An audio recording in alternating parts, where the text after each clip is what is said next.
What's going on, guys? TTCers, Oregon Duck fans, Mr. DJ David 20, coming at you, repping the O, Oregon University, as always.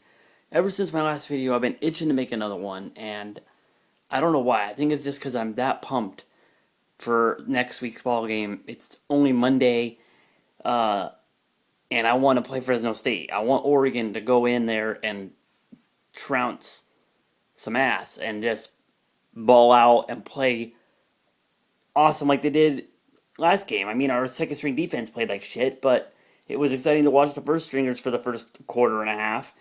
And that's what got me so pumped. And now I'm just ready to see that again. Like, why can't we have more of that? You know? Why can't Oregon be playing on Thursday this week? That would make my day. But then again, I'd have to wait from Thursday till Saturday next week to watch. So really, that doesn't do me any good. I'm just so pumped for college football right now. I have to talk it. And there's not a whole lot new to talk about except Nick Aliotti kind of threw our second string defense and our third string guys under the bus today by saying that he was disappointed by their performance in the second half after he brought out the first stringers, and he actually put a lot of the blame on himself too. He said, uh, "Oh, if I had coached them better, they would have played better." And I mean, okay, Nick, like there's only so much you can do. You can teach guys what to do, but not all of them are going to retain it, and not all of them are going to transition it onto the football field. That's just how it works in football. Not everybody can ball. Not everybody can play. So they'll separate the good from the great and the bad from the ugly, and we'll come up with a real depth chart and see what we got. And this first game, it was Arkansas State, no real opponent, didn't need to worry. Yeah, the score was closer than we all thought it would be, but we still won by 23. So what are we bitching about? We still got to win. We were up 50 to 10 at halftime. We could have easily won 80 something to 10. Could have kept our first strings in there and could have easily won big time. So I'm not concerned. Nick will figure it out. He's a wizard at defense. He's been there 21 years, so he'll get it straight. No really need to concern. But I just love college football this much. Just got done watching the Virginia Tech Georgia Tech game. If you hate offense and love defense, that was your ball game because that was a shitty ball game to watch on the offensive standpoint. 20-17 in overtime. Not really entertaining to watch offensively, but it was a good game because it was close. And Virginia Tech, man, you guys are probably going to win the Coastal by default just because UNC is ineligible. You just beat Georgia Tech, so you have tiebreak. Miami might give you problems. I don't know if they're eligible or not. I think they're eligible to play, but we'll see. And then FSU just lost one of their DNs. Mild concern for them, I guess. I don't really know their depth at that position, but I'm pretty sure it's FSU and they got defensive players. They got people who can play. So guys, I'm just coming out here like, what were your impressions week one from teams all around the nation? Who played well? Who didn't step up? Who surprised you at how well they played? Who surprised you at how bad they played? Like, give me your opinions. Just make a video or put it in the comments. I don't care. I want to talk football. My Wednesday show that I do, my sports show I do Wednesday, is going to be pretty much all college football and NFL because that starts on Wednesday too.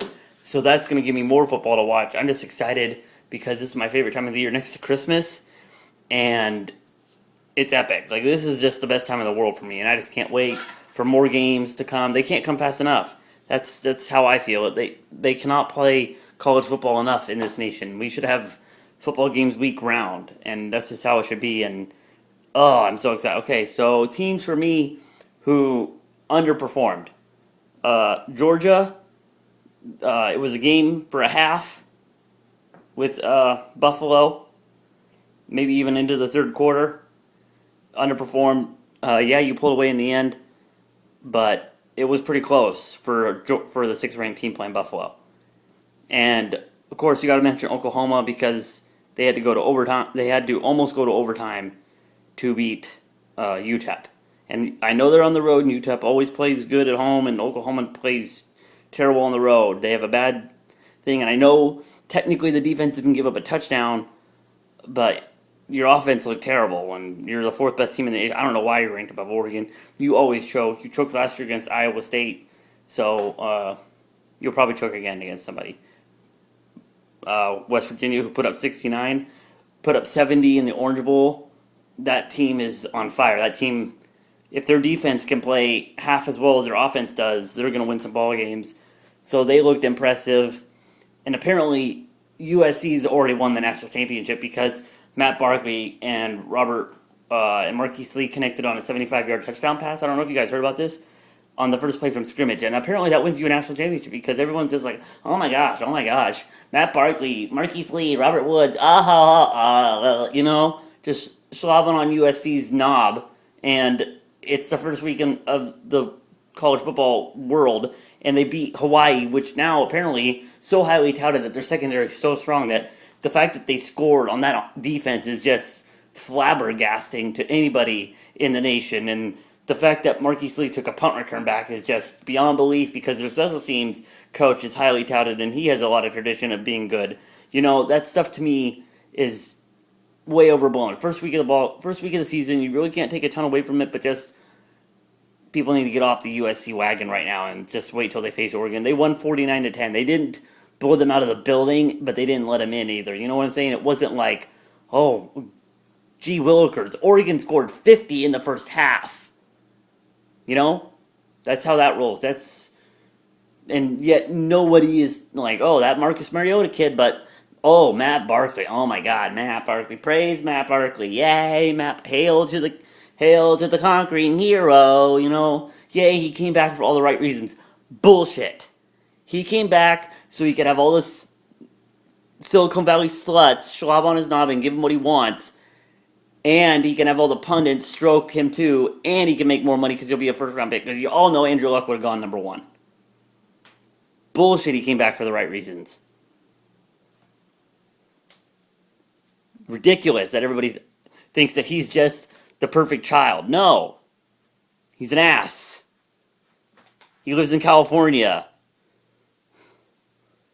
He goes to USC. People there are not the right reason kind of guys. Sorry, that's just how it rolls. Might be stereotypical, but that's just how it is. No, I love this. That's what I do. Passion. Already talking trash. USC fans, bring it on. I'm ready to throw down with you guys because your team is the most overrated number 1 team in the nation. Ever. In the history of everdom. Just, you are being put on this pedestal and everybody else is down here. And you haven't done shit for the last 3 years. I get it, bull ban. Yeah, I understand that. But when Oregon beats you 2 out of the 3 years by, I believe it was an average of 20 points a ball game, something like that. Yeah, and then you got us lucky last year. Then all of a sudden you're the best team in the nation.